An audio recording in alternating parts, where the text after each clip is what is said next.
Hey, good day everybody. Dr. Randy Wirtz in Thrive Chiropractic. Good sunny day. Days are numbered before school gets started. I can sense that the stress is mounting in the office when we talk about that with our parents.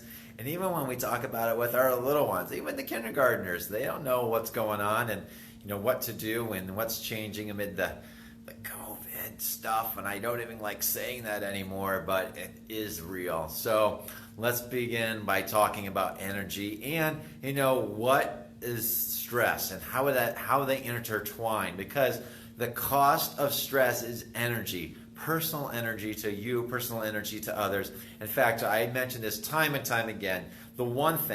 The two things that actually get marked on my progress exam, once somebody goes through care, we like to measure. We don't like to guess in this office.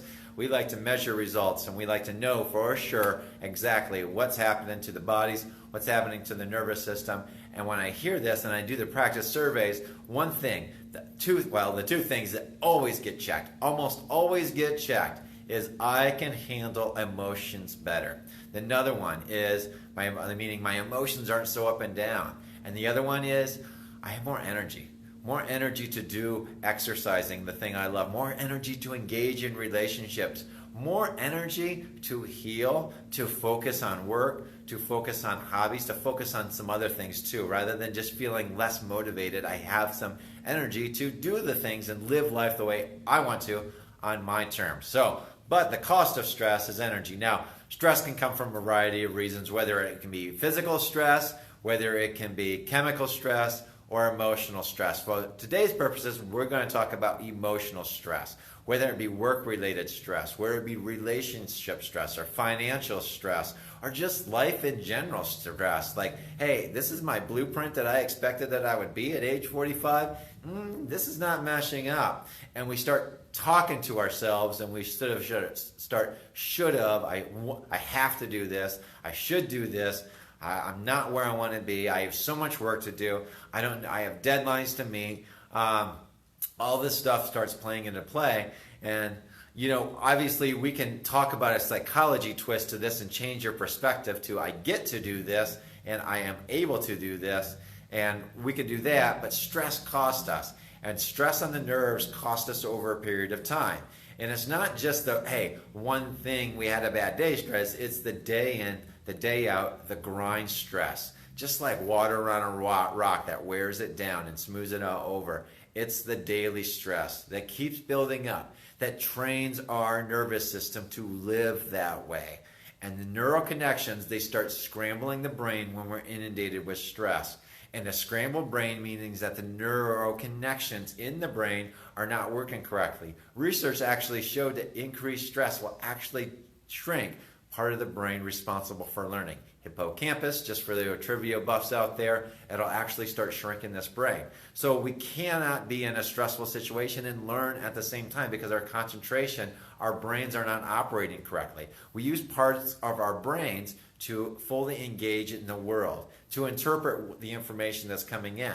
And if it's the part that's stressful, if you watched my last video, remember it's the stressful brain right here, the amygdala, prefrontal cortex, that's the boss.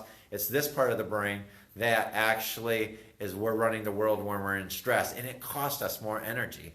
20% of the energy used in the body is based in your brain. It weighs 2 to 3% of your body weight, but 20 to 25% of the energy used through your body is in your brain, used for your brain, which is a lot, meaning that it has to be efficient in using energy. And it's not going to be efficient in using energy if you're stressed, because it's using the parts of the brain.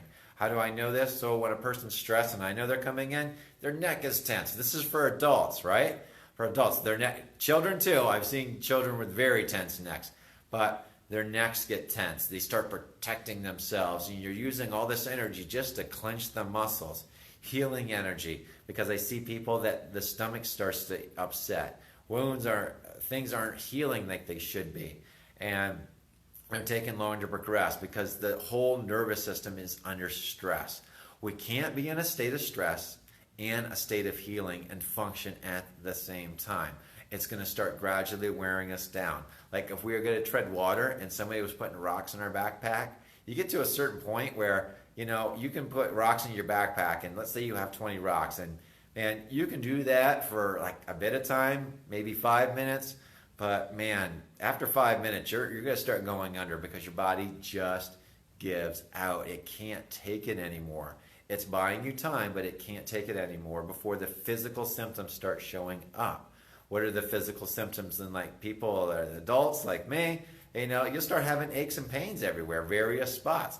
You start having indigestion in areas because your nerves are nervous, right?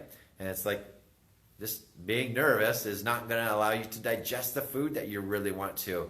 You can eat it all you want. It's just not digestion. So you get indigestion, heartburn, and those types of things that are happening.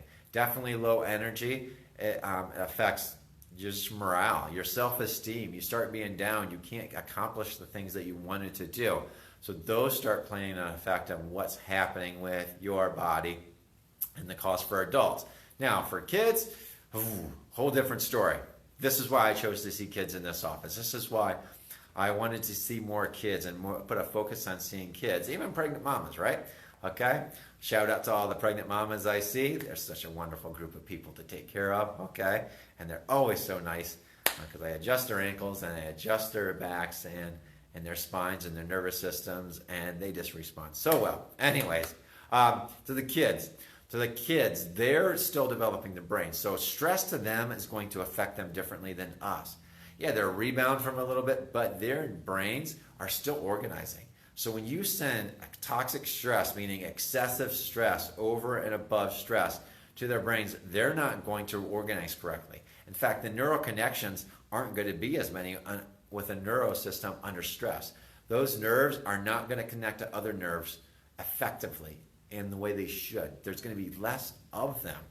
And their brain is really getting set up for a poor environment, for a poor adult life, because how a kid learns and develops, even from the age of -9 months to the time they're conceived, all the way through adulthood, that beginning stages, especially 0 to 2, 0 to 1, 0 to 2 years of age, is really going to set them up for how they are going to interpret the world throughout their lives. But unless that gets changed, unless that affects that, that's not going to happen. Now, obviously, ways we talked about stress, reducing stress, change your perspective. But, when you're stuck in that stress, getting out of it, getting out of that stuck state takes some work. See it all the time in my office. We start to see changes start to happen once we start adjusting people and their nervous system starts to open up and function better, and it can adapt. It can change. It can modify. It can handle those emotional loads better. It can handle the physical stress better.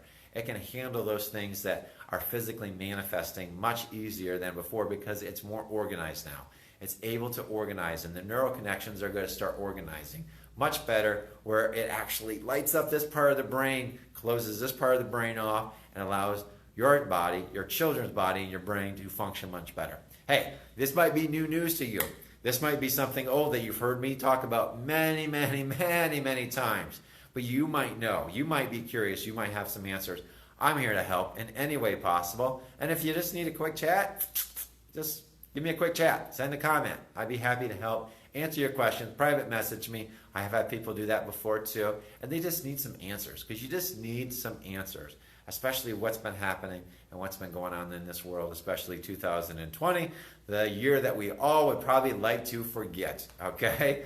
But we're here, and we can learn from it, and let's grow from it, and let's move on, and let's move up. Until then, take care of yourself. God bless. Have a wonderful day. Bye-bye.